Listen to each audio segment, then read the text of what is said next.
Hey guys, welcome back for another message. And today's title is none other than celebration. Celebration, that's right. Okay, so this particular message was given to me some time ago, but I felt the need to share it because it resonates well. Often, many times, it can be extremely hard to accept the fact of the matter. And this means acceptance, guys. It means acceptance that no matter how great you are, some will never applaud you directly. And that can be a hard pill to swallow. But this is why it's important for you to know your worth, scripturally speaking. Know who you are. Don't allow who you are to have a contribution from external and unimportant factors, a non-factor, so to speak. So often, many times, it can be hard to accept the fact of the matter. And this means acceptance that no matter how great you are, some will never applaud you directly, but will compliment your work to others. And then when they know that it's directly connected to you, refuse to even acknowledge the work itself. The one thing that you need to remember when you're dealing with circumstances such as this one is knowing no matter how little acknowledgement or how little recognition you may get for your contributions, your work, your heart, your dedication, your heart posture, all of the things that you beautifully have attributed or contributed to someone or something, all of the seeds sown, guys, that you are still truly amazing in every facet, in every way. You're still truly amazing as a person. You're still truly amazing as a mother. You're still truly amazing as a wife. You're still truly amazing as a businesswoman. You're still truly amazing as a leader. And you're still truly amazing in every aspect and every role that he desires to give you because he crafted it. He wrote it. You don't need man's approval. And so be mindful of that. Trust in that. And as always, guys, you have to remember that sometimes to get our attention, our Father does things in such a funny way. And so my example of this is, homeschooling my children has been, I'm just going to say, a nice wave of a ride. And what that means is it comes with great rewards, but it also comes with great challenges. And so often, many times, my work goes unnoticed. And it's things like people will say, oh, your kids are so smart, but you look worn down. Or, they're super smart, but you never say good job. You never say great sacrifice. You never say these things directly to me, but it's only relative to my children. And so that was when I had to be reminded by my Father in heaven that you were made by me. Whether they acknowledge you or not, you're exceptional at what you do. You will never get the recognition or the input or the reward just because you are you. It irritates them because you are you. It's like the example of you having never met a person, or a person has never met you, yet they have some type of animosity towards you. They are jealous, they are vindictive, all of these things, and you're like, well, what did I ever do to you? Your greatness is what you did. You were great. That was it. You were great. And it irritated that. It irritated that because often, many times, people are in a position where they do not understand that this place of all of these negative emotions that they feel towards you comes from a place of you possessing something that they do not. And so when you are around people like that, it's important for you to guard yourself.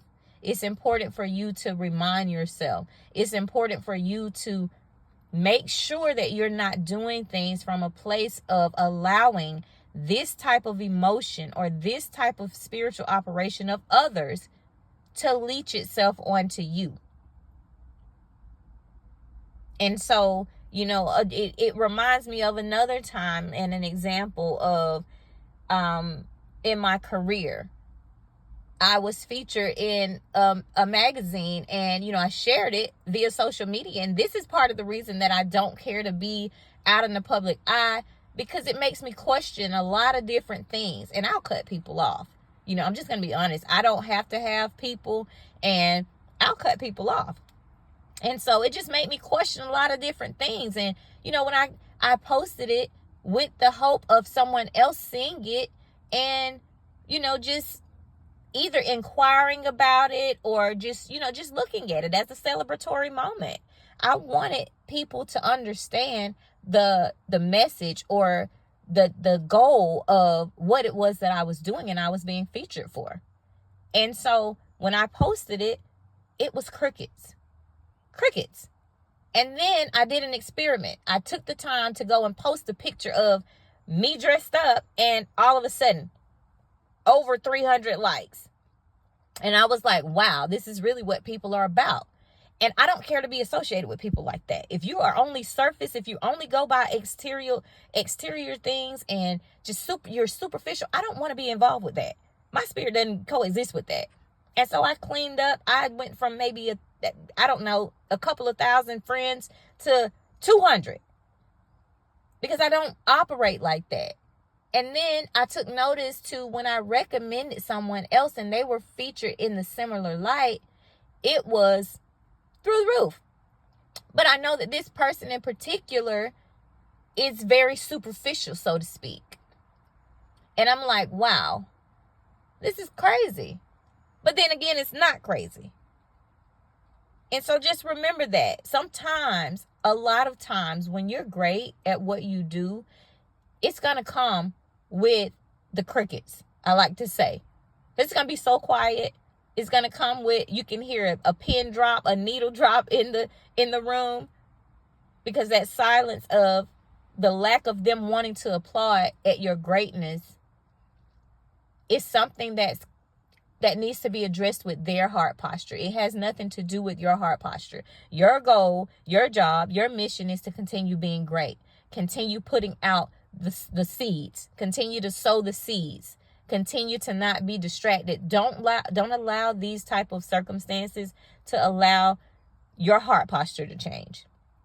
And if you need to, cut it off. You cut it off. This could have very well been a test on my behalf to see who was going to show up and celebrate and who wasn't. Who deserved a seat at the table and who didn't. Who would need an invitation and who didn't need an invitation.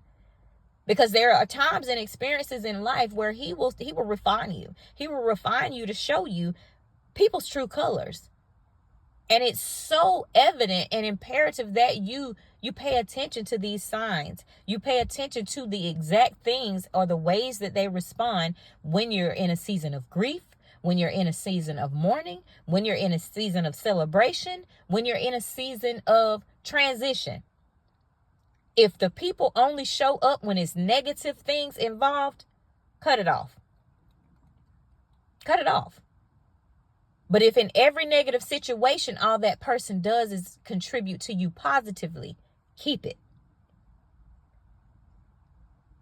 It's important. You have to have the spirit of discernment. You have to have spiritual eyes to see. You have to have the comprehension, spiritually speaking, to be able to maneuver these things. And so you're in a time of celebrating. So celebration is key. Celebrate. Celebrate with the right people. Celebrate amongst the right crowds. Celebrate with the right heart posture. Don't allow your heart posture to change when other people show you genuinely who they are. And so that is the message for today. I pray for you guys before you get here. And so as always, I pray nothing but the best of success in all you do, and prosperity, grace, growth, and just continue wisdom and insight, and just your abilities to be even greater than they have been in previous seasons, guys. And as always, visit the link in my bio to take time to see if any of the services that I particularly offer through the utilization of my spiritual gifts would be a good fit. And if you are led to sow into this particular work, please do so by visiting the homepage of the link in my bio and hitting that donate button as well. And I look forward to the next message. Take care, guys.